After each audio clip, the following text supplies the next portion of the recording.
Well, good morning, Houston. This is Oscar Hines. Welcome to Ninja Talks. Ninja Talks is the show where we connect with individuals one-on-one to really delve in deeper.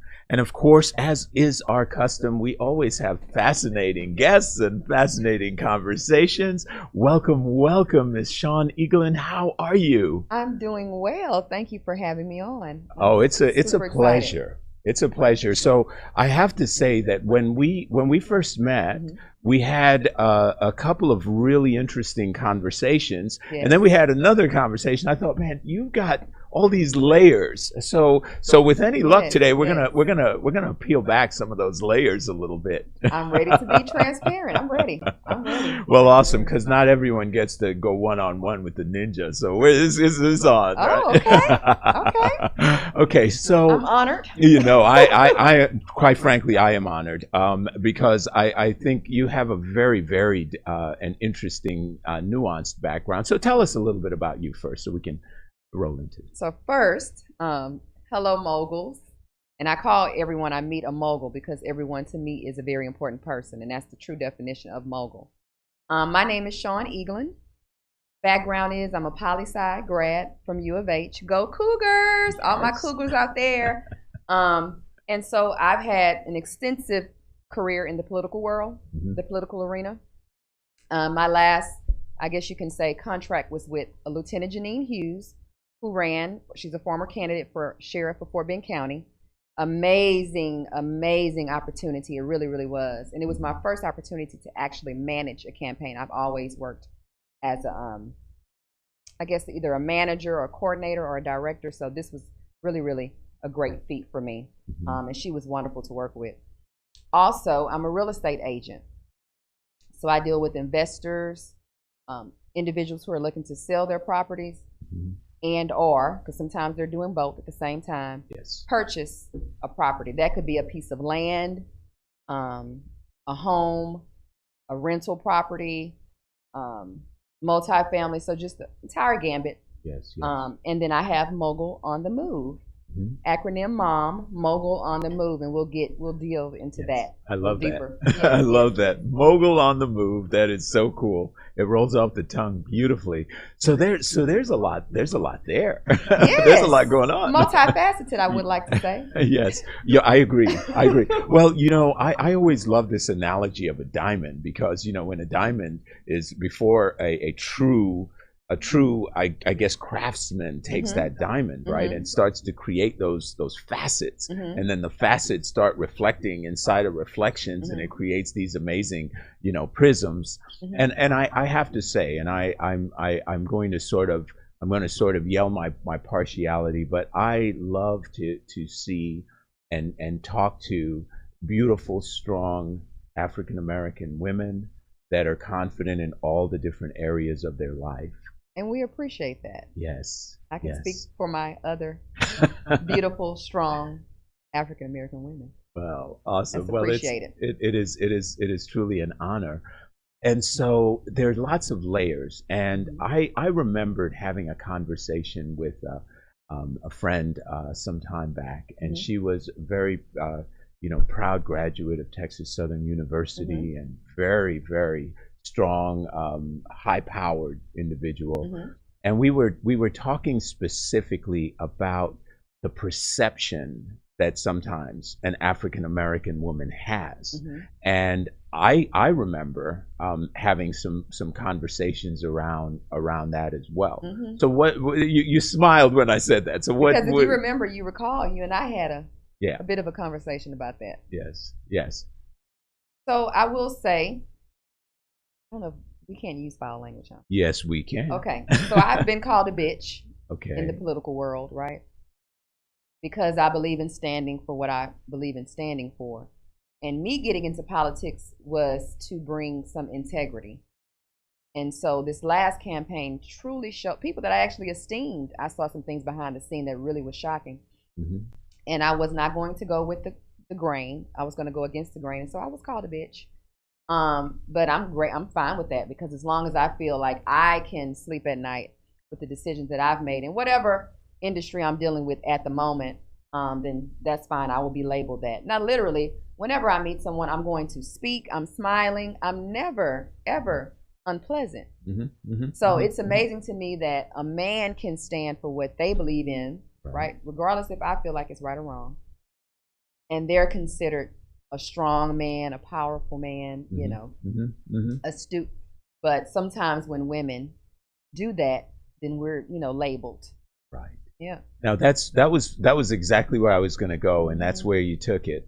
If a man says the exact same words, it's perceived differently, and a woman is vilified for being strong in that regard. Yes. Which is really unfortunate and sad. Yes. So I mean, how do you change a narrative like that? Well, what we're doing right here, conversation, and I feel like for me, I know my purpose. One of my purposes is to be a matriarch. I feel like I am the matriarch of my family, meaning I'm the person that people come to for, even with my friends. I'm that one friend that everyone comes to for comfort, maybe financially. They're needing assistance, to share things with me. They know if they tell me not to repeat, it will not be repeated. And so I'm that safe place, right? So I can be this powerful woman, but I'm still a matriarch in the sense as I am also a comforter, right? But that's not talked about when you're speaking about a matriarch or powerful woman. We only want to focus on when we have to be strong or stern or steadfast in our beliefs. But a lot of us are also comforters. Yes. So it's a very complex ideal. There's nuances to it. Yes. So one of the perceptions, anytime in the religious paradigm, when we hear of, like we look in a biblical sense, we always have that vengeful God, that God of war, that jealous God. When we look at the paradigm of Mother Earth, like in some of the African traditions, you have nurturing and caring and loving, and so the matriarchal energy, the feminine energy, is actually a healing energy. It is. It is. I always say so. The scripture in which I found my purpose is Matthew 23:11, and it pretty much informs and instructs us. Those that are the greatest amongst you will serve. And I said, you know what? Wow, that's my purpose, servitude. Like I'm meant to serve others.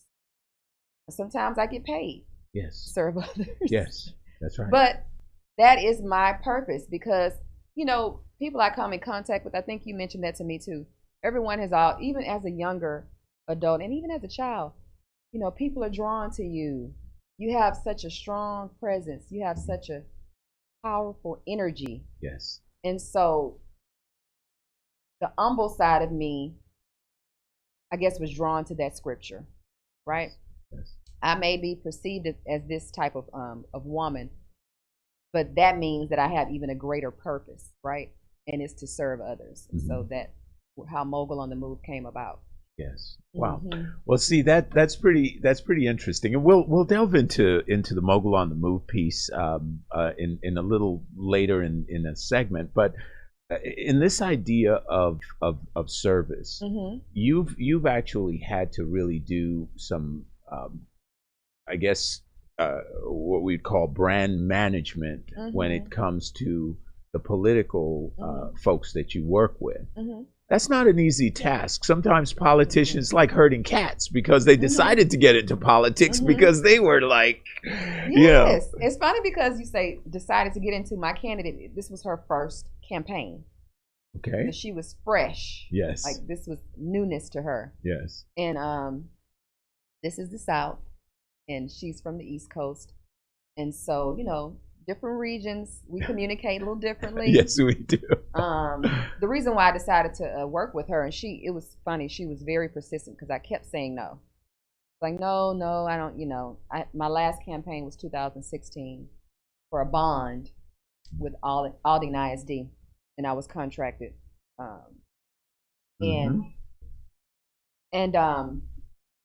I just really wasn't interested in taking on something so great because when you have a county election, it's totally different unless you're dealing with a larger city like Houston. Right.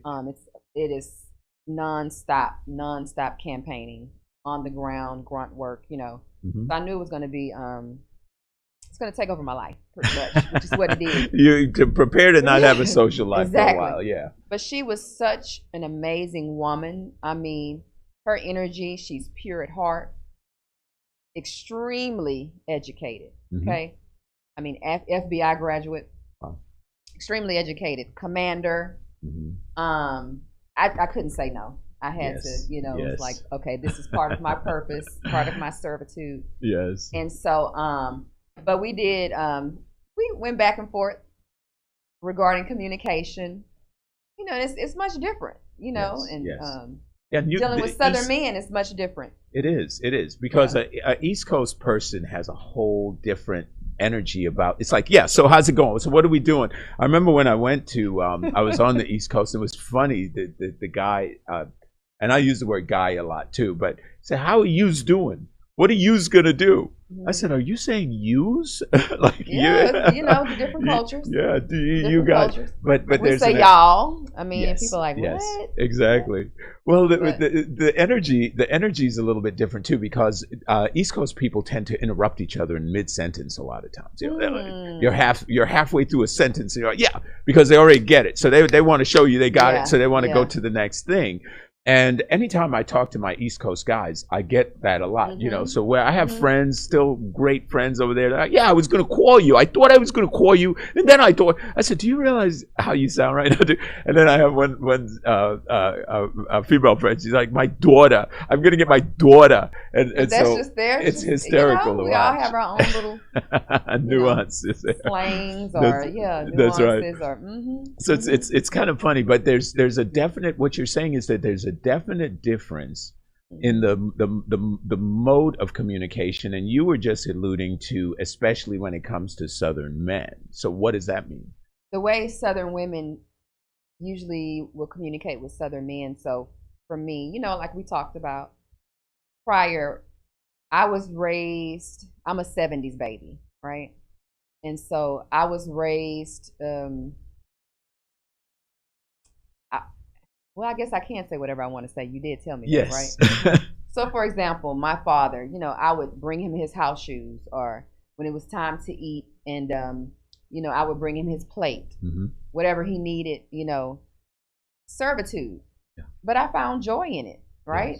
Yes. And some women, you know, depending upon how you were raised and what region you're from, you might look at that as being demeaning or, you know. But for us, we were raised to find joy, and I still do. If I'm dating, you know, I've gotten into debates. You know, I'm going to bring my man his plate. I'm going to make his plate if he desires that. Now, if he doesn't, then that's fine too. But catering, you know, it's not demeaning to me. And it's so funny because the East Coast woman will sing along to Destiny's Child Cater to You, but then the next minute you're telling me, why am I catering to my man? You know, now there's a lot to unpack in that conversation. So I want to go back to it, but we're going to take a quick break, and when we come back, we'll talk a little bit about this difference in culture, but also about this idea of servitude, because there's some different spins I have on that. Folks, you're listening to the Edge Radio Network. We are here live at Midtown Bar and Grill. Come by and see us. At some point, we will be doing some live studio audience work, but we're going to take a quick break. We are talking to the wonderful and amazing Miss Shawn Eaglin. We'll be back in just a moment. We work our whole lives to support our families. With one accident or illness, it can all be gone in an instant. Now there's a smart, affordable way to protect your family. Go to findhealthbenefits.com and discover low-cost life insurance for as little as $2 per month. Add to that a tax-deferred annuity that can help you protect your assets and grow your money for retirement. Learn more. Go to findhealthbenefits.com or call 877-235-6094. A critical illness can strike without warning and wipe out your life savings. In fact, it's the #1 reason for bankruptcy. Find Health Benefits offers an affordable solution. Get up to $50,000 if you get cancer, stroke, or a heart attack, giving you the peace of mind to focus on getting better while the plan helps you to pay your bills and medical expenses. Learn more. Go to findhealthbenefits.com or call 877-235-6094. 66% of seniors spend more time shopping for cable TV than Medicare plans. Most say because it's just too confusing. Laws change every year. The wrong plan could cost you thousands and prevent you from seeing the doctors you want. Introducing FindHealthBenefits.com.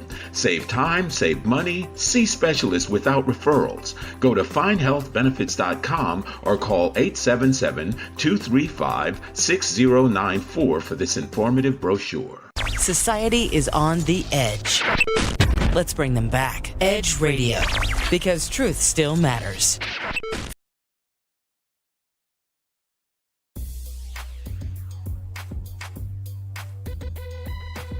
The Natural Nation Network is really about taking control of your health physically, spiritually, emotionally, even intellectually, because there's so much out there in misinformation. There's a lot of people now that are suffering from all sorts of diseases that they really wouldn't have to suffer for if they had better information.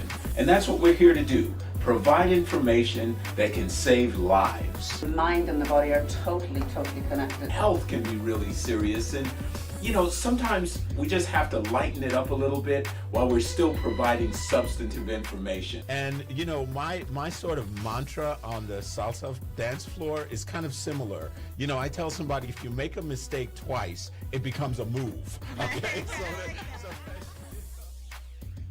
Tune into Natural Nation every Tuesday at 11 a.m.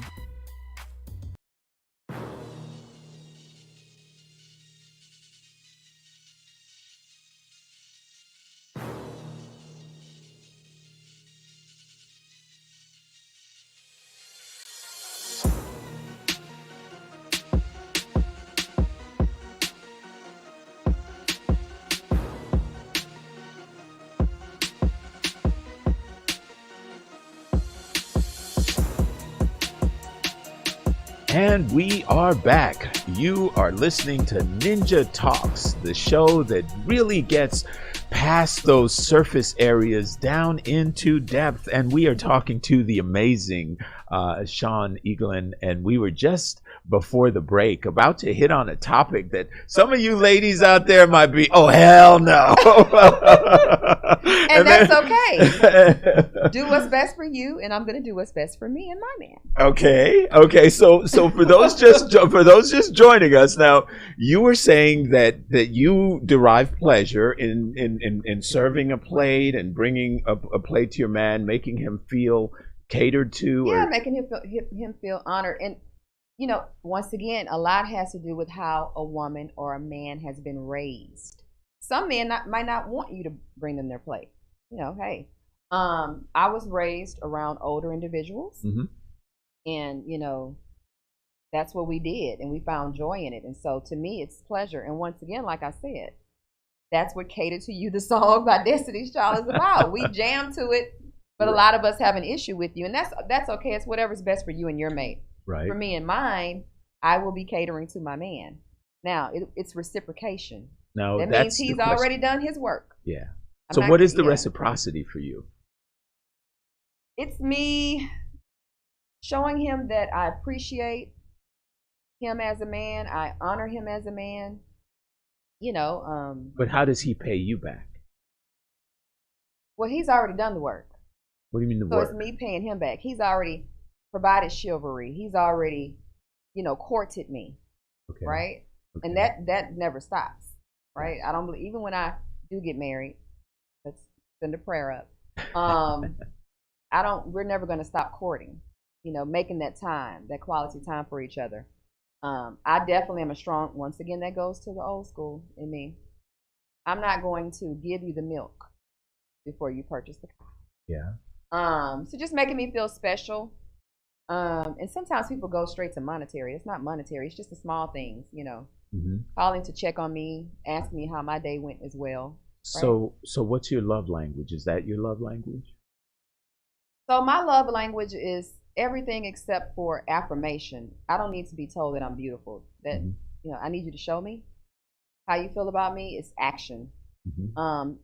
Which is very different because most of my friends differ with love language. They want to be told that they're beautiful. They find issue when a man doesn't affirm them, or honey, I like that outfit you have on. That's just never been me, right? And maybe because when I was raised, I was always affirmed, right?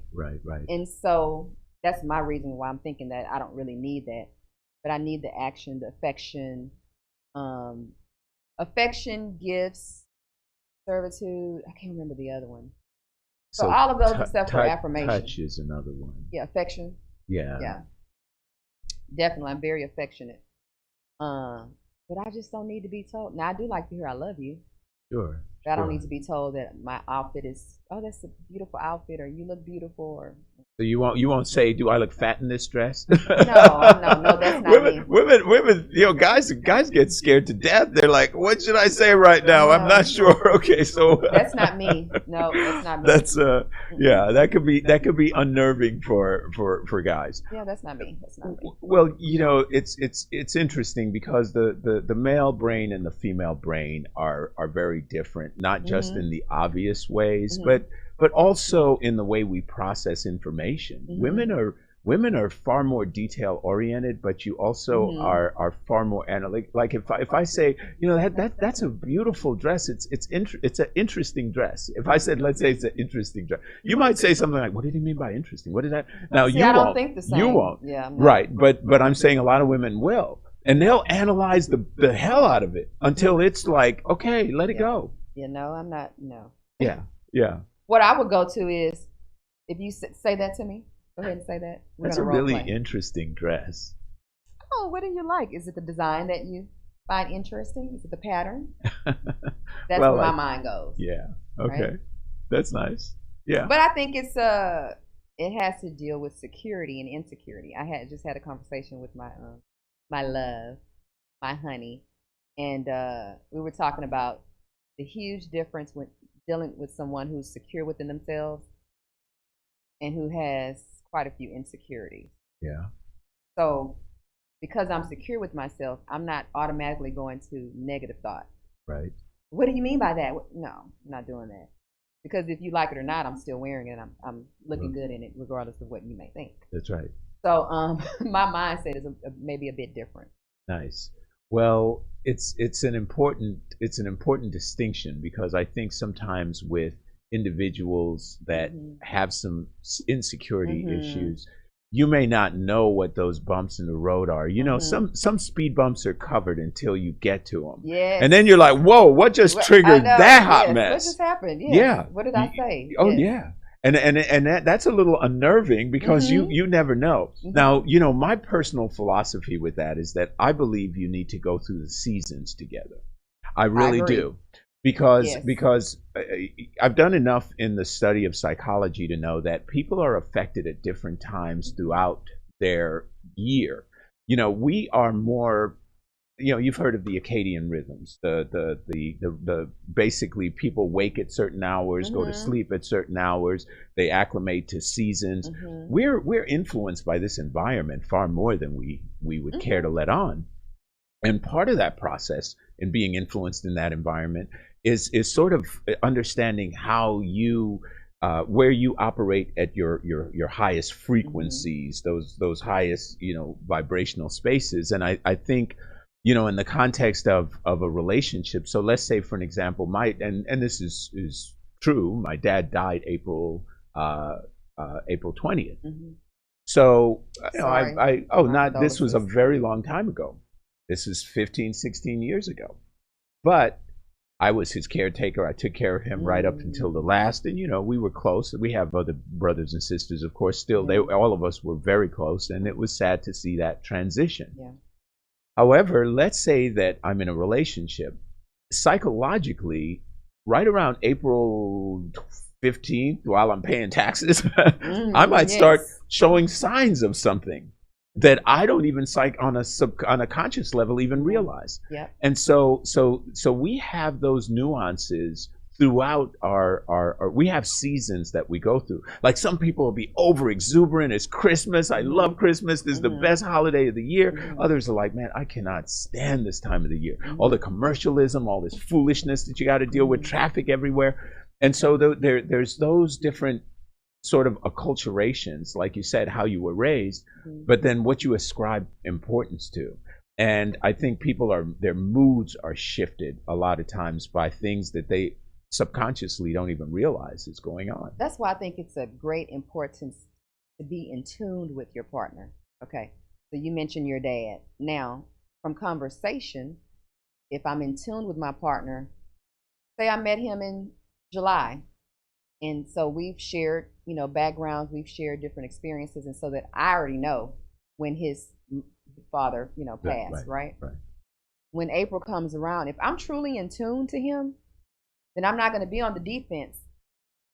Innately, I'm going to say, oh, yeah, this is around the time his father died. And I may even bring it to his attention. Well, baby, you might be in a funk because, this is around the time that your father passed. So, it's understandable. I understand why you might be in a bit of a funk, But if you're not in tune, Right. you won't even remember when you're, Right.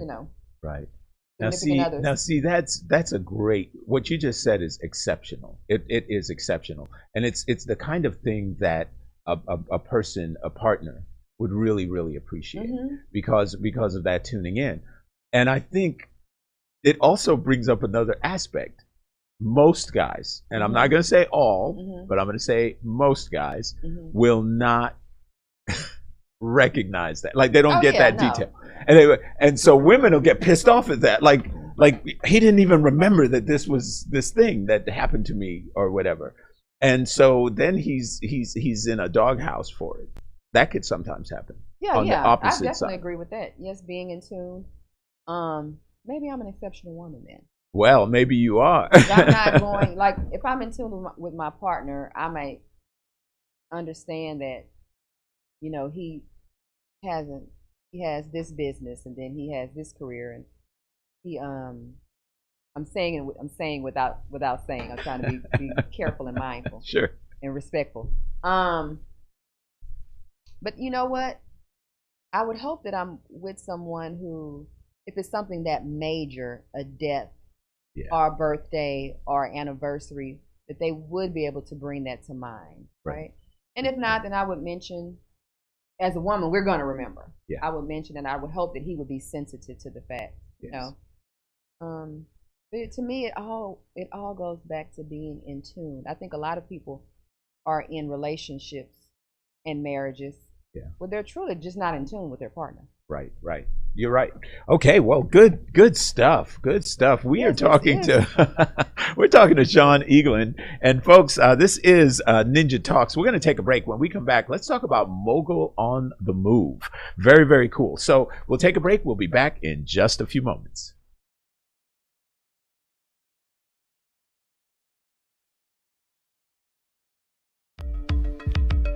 Are you a small business owner concerned about the downturn in the economy? Top business leaders like Mattress Mac and Warren Buffett will tell you that now is the time to promote your business more than ever. People need your services. Your business needs an edge. Learn about special advertising packages for small businesses right here on Edge Radio. Find out more, give us a call at 281-744-0446. That's 281-744-0446. Edge, because truth still matters.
When people stop talking to each other, society is on the edge. Let's bring them back. Edge Radio, because truth still matters.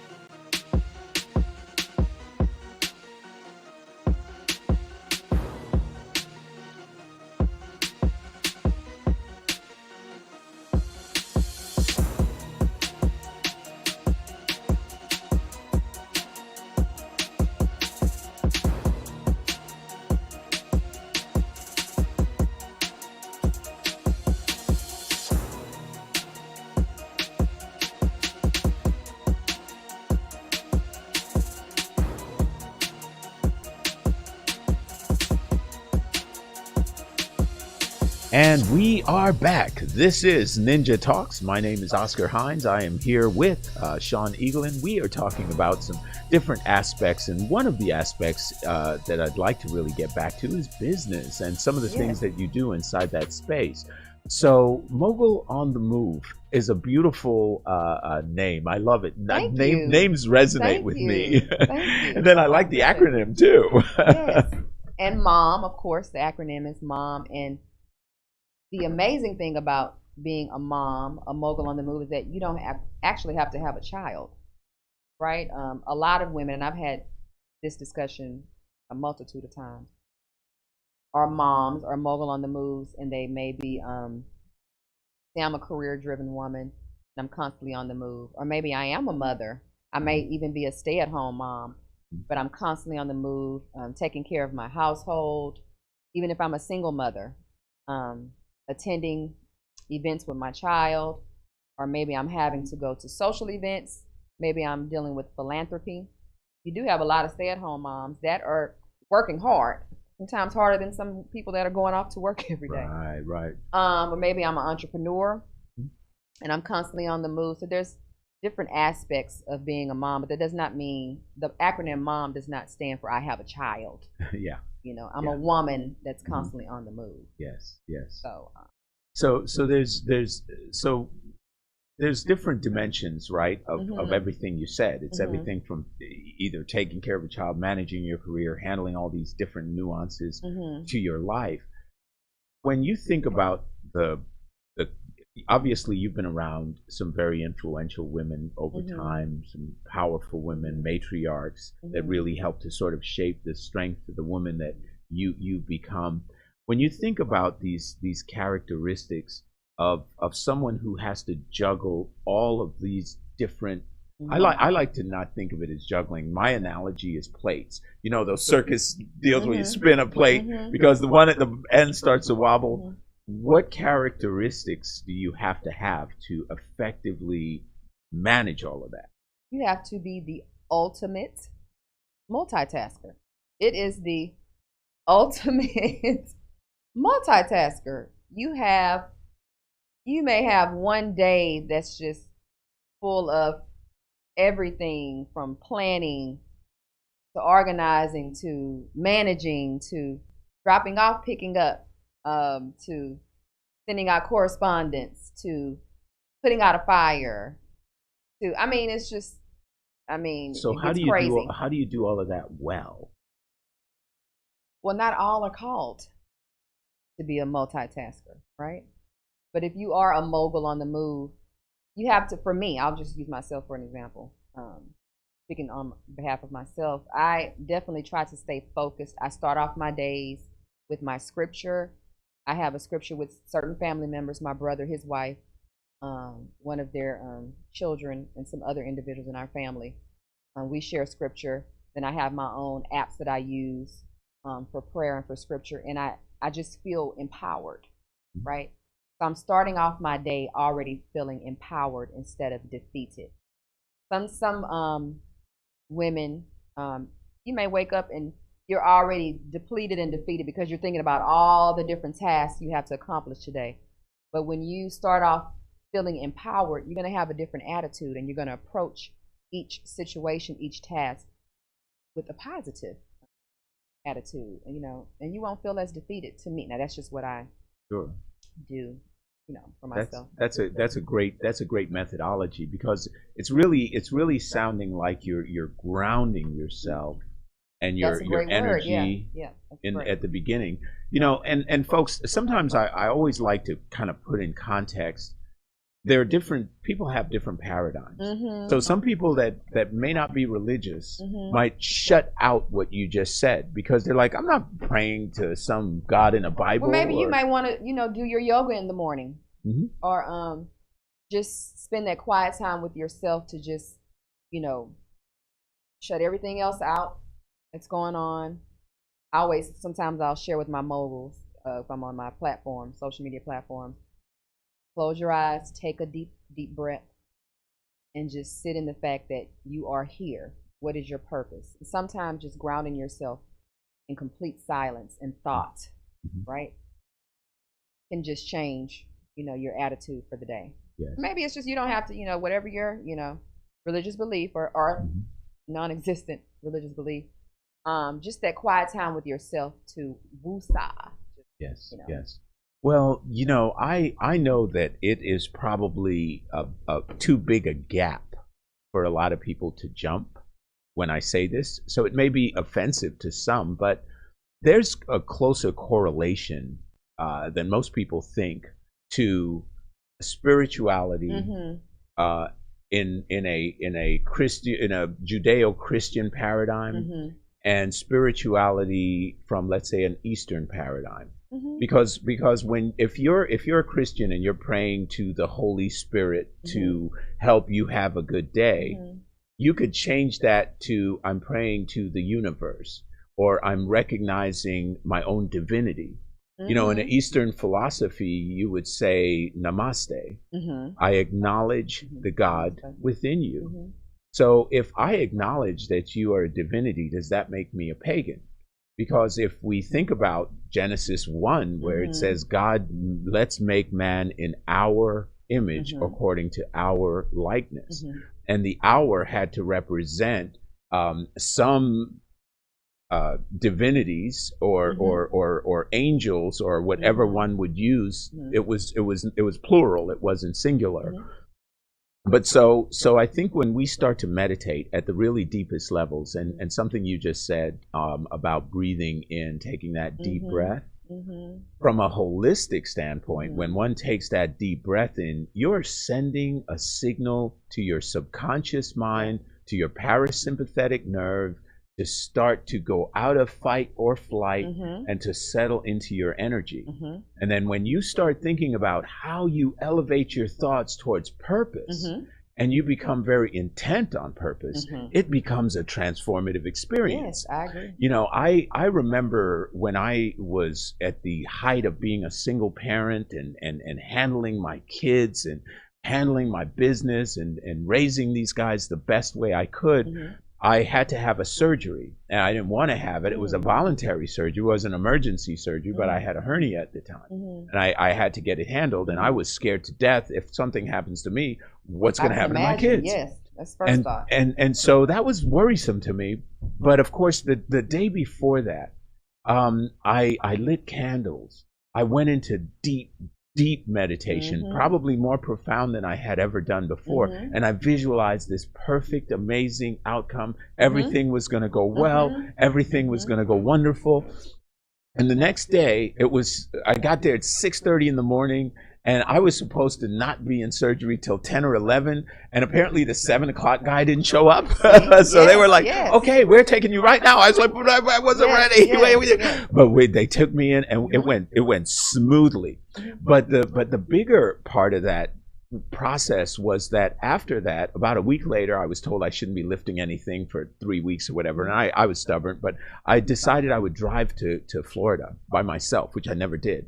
And I used to always take my kids on vacation. I couldn't get on an airplane, but I wanted to get away. That was the thing. I wanted to meditate. So you chose Florida. I love the sort of emerald coast. Well, no, not quite like Fort Lauderdale or Miami. Okay. I'm talking about Destin, that area. So I drive because I can't get on planes carrying bags, all that. So it was relaxing. I get there, 9-10 hours to Destin. And then I didn't want to reserve anything. I wanted everything to happen sort of organically. So, okay. I found the perfect hotel. Then I rented this awesome condo overlooking the beach, and I took all my journals. But here was sort of the import. And guys, I really want you all to try this. If you haven't ever done this, and maybe with COVID you can do it or not, I'm not sure. But a Deepak Chopra book. I love Deepak. Yeah. He's cool. And he said, try this experiment. Go away for at least 3 days. Don't listen to any radio. Don't watch any TV. Don't interact with your phone. Don't connect with anything or any external stimulus. The only thing you can do if you do anything is read your own journals or things that you wrote yourself. But don't even read a book during these 3 days that's outside of the sphere. And I says, now why do that? Because what we'll realize is that our brain is like a turbulent sea. So it's thrashing about. It's thinking about what I did, what bill I didn't pay, what I have to do, what conversation I have to have. And so it's thrashing about. And then he says the second day, you've thought about most of what you were going to think about, so your brain settles. But then he says, usually by around the third day, something fascinating happens. Your mind becomes still like a pond. And he says, now, imagine a pebble that's dropped into that pond, but imagine the pebble as your intention, your purpose.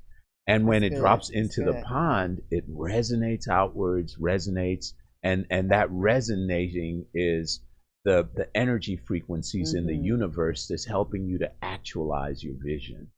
Profound. And I love that. Profound vision. I love that. And those of you guys who don't keep a journal, maybe take that time to start writing.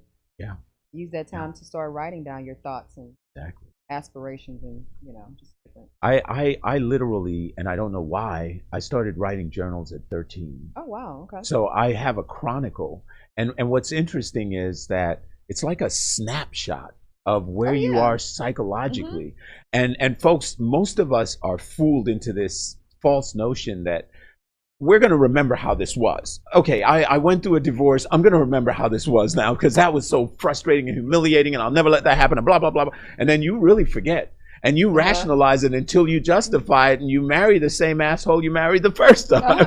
And people have patterns. Yes. So the beauty about it is when you have a journal and you can go back and you review these things, which I did. And one of my realizations during those journal reviews of all these many, many years, and I went through my marriage and the whole deal, was I realized I was living a lot of fear-based thoughts. Oh, yes. Yeah. And so many, that's a sermon. So many people live, and that is in their personal lives and their careers, in fear. Yeah. The decisions that are being made are in fear. I just had this conversation with a guy that I'm doing business with, and he made a comment to me. He said, you're the first person who actually was so detailed about the contract that we're trying to close. And I said, oh, well, that's because I don't do anything out of fear. Decisions that I make, I've prayed about them, I've meditated, I've digested. Yes. So I'm never going to act out of desperation, out of fear, because that's when it's detrimental, right? Absolutely. And so many people really function professionally and personally out of fear. Maybe out of fear of losing this person, or maybe losing this opportunity, right? This great career opportunity. But I always feel like what's meant for you is meant for you, and you just never want to go into something driven by fear. Yes, I agree completely. But there's a challenge with that in the sense that we're living in a fear-based society, and yes, people respond more to the stick than to the carrot.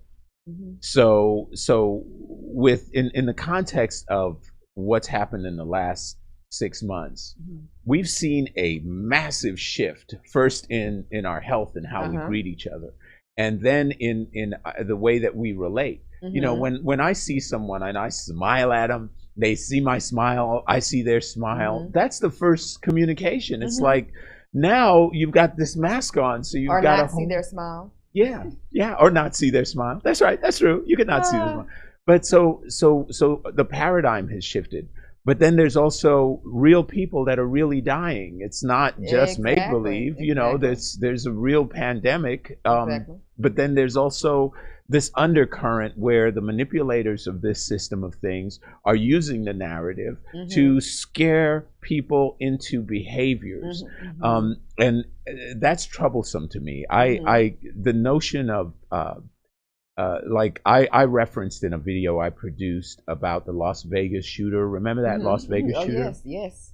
The thing that made that really diabolical is that he studied the angles of how that park was set up, and he knew that since people came in this exit, they were going to be going out this exit when they heard gunfire. And he was positioned so that as they were coming out, he was just picking them off. That's how he shot 83 people. It's insane. So a far range. So people act out of fear, but when they act out of fear, it's predictable. Oh yes. So my question to you as a political strategist is when you see one of your candidates or one of your clients that are wanting to respond to something and they're fearful, how do you maneuver that? Once again, it's reeling that individual in. It's the calming of the situation, right? Calming that individual to a sensible mindset. Talk them off the cliff. Yes, sensible mindset. I even use the verbiage. Okay, let's breathe. Yeah. Let's breathe. So that we're not reacting out of fear, out of anger, out of frustration. But it's every. So I try to be a grounded person, and I have to keep reiterating that because when you know your purpose, and my purpose is to serve others, I can't serve others if I'm not grounded. Correct? Sure. People can't come to me when they're in chaos if I'm chaotic. Exactly. Okay. Exactly. So since I know that my place is the matriarch in my nucleus, then I have to remain grounded. I have to be the one to calm. I have to be the one to it could be this. We can be in the same situation, my mom and I, and something happens, and she immediately goes to, freaking out, and I'm like, okay, come here, let's do this, let's do that. I immediately go into that mode. Yeah. Of organizing, But if I say anything else, I would say to you guys out there, you have to be so grounded. Now, for me, it's spirituality, it's energy. I'm a true believer of energy. Everything is not just religion. It's not. Energy is so important. What, like you said, how you grounded yourself before your surgery. The energy that you put out. Yes. Your mind is so powerful. It affects your body. Absolutely. If you realize that, what if you would have gone in stressed and your body's tensing up? How would that have affected your surgery? We don't know. I'm not a physician, so I don't know. But the mindset and the energy is so important to me when you're dealing with, like what we're dealing with now, our environment politically. Yes. The tension between your neighbor. Maybe your neighbor has a different political viewpoint than you do. How do you? I'm going to make you speak to me. Hi, good morning. Yes. You don't speak. That has happened to me. I have a Republican, neighbor, and I'm a Democrat. He ignored me. Good morning. Yeah. Right? Yeah. I'm going to still put out pleasant energy. I'm going to still, show him, hey, regardless of those beliefs, I'm still here as your neighbor. I still care. I still, want to be pleasant. I want pleasantries between us. But see, that's so important. We do a show on Mondays called Dearly Disenfranchised. It is I love that title. It is cool. I love it. It is and it's very apropos. And I think you might have a fascinating conversation with Nicole Gray, who is the co-host of that show. She's an attorney, and she speaks to this idea of the disenfranchised on the political spectrum. But we were talking hyper bipartisanship on this past subject. We had a Republican on that we addressed it with him as well. But it has gotten so divisive. It has now become a matter of literally a zero-sum game where you got to hate the other side in order to be a loyal whatever. And here's the thing. I'm glad you brought that up. One thing that Janine did, which was different from the other candidates, she started. So you're gonna always get questions from your constituents, right? Yes. From the public. And so one of the I guess locals in Fort Bend County made the comment, I would vote for you. You seem like a strong candidate, but you're a Democrat, and Democrats don't believe in working. I mean, literally. Now, this is a person who you know is a Democrat that works, has a job, but she said Democrats don't believe in hard work. Yeah. They believe in killing babies. I mean, she was so passionate about it. And so Wow. Janine and myself were like, okay, well, when you're dealing with someone's safety, it doesn't matter if I'm a Republican or a Democrat. Exactly. You're a human. It's before bipartisan. My anything. thought when I come to your house, Yeah. when you've called me, you know, 911 dispatcher has reached out to me to come because someone's breaking into your house. Exactly.